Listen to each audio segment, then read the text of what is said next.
They called it liberation. But in the sands of Libya, liberation came with a heavy price, paid in fire and chaos. The year was 2011. The wave of the Arab Spring was sweeping across North Africa and the Middle East, a movement of protest and rebellion that promised change. In its path stood one of Africa's most formidable and controversial leaders, Muammar Gaddafi. He was the next target. For 42 long years, Gaddafi had ruled Libya with an iron fist. To some, he was a ruthless dictator, a tyrant who suppressed dissent. To others, he was a revolutionary hero, a Pan-African visionary. He was a man who consistently and openly defied the powers of the West, challenging American and European influence at every turn. But perhaps his most audacious ambition, the move that may have sealed his fate, was his dream for a unified and independent Africa. Imagine an Africa free from Western economic control. That was Gaddafi's vision. He championed the creation of a United States of Africa, a powerful continental bloc. A key part of this plan was a single African currency, backed by gold, the gold dinar. Had this become a reality, it could have severely challenged the global dominance of the US dollar and shifted the world's economic balance of power. For the established global order, this was not just a threat, it was an existential challenge. And that's when the shadows began to move. Officially, the intervention was framed as a humanitarian mission.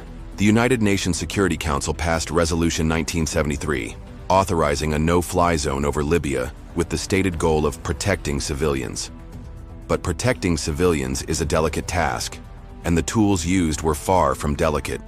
Bombs don't just protect, they destroy. Soon the skies over Libya were filled with the roar of NATO jets. French, British, and American warplanes began a relentless bombing campaign against Gaddafi's forces. The technological superiority was overwhelming. Gaddafi's army, though formidable by regional standards, was no match for the might of the world's most advanced military alliance. It wasn't a civil war that defeated them in the end, it was an aerial assault from an external power. The Libyan army crumbled, not from within, but from above. The path to Tripoli was now open for the rebel forces on the ground. Then, on October 20th, 2011, the world was shown a brutal and chaotic scene. Grainy, shaky footage circulated globally, showing Muammar Gaddafi captured by rebels. The images were graphic and disturbing. He was beaten, humiliated, and ultimately killed.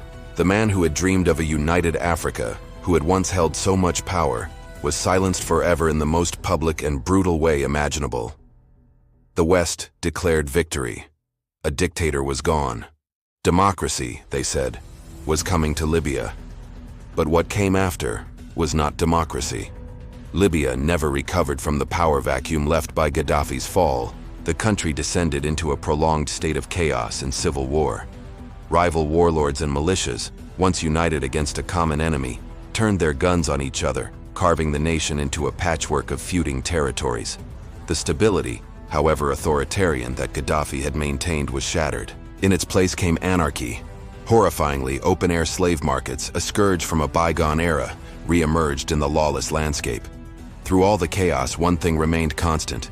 The oil continued to flow out of Libya, fueling foreign economies. But freedom, the very thing the intervention was supposed to deliver, never truly arrived for the Libyan people. The dream of a stable, prosperous nation seemed more distant than ever. It's a pattern we've seen before. A regime change operation, executed by an invisible hand under the guise of noble intentions, leaving a nation in ruins. The mission was declared a success, the news cycle moved on, and the shadow fell upon its next target. It leaves us with a haunting question. Was this liberation, or was it the calculated destruction of a nation for strategic gain?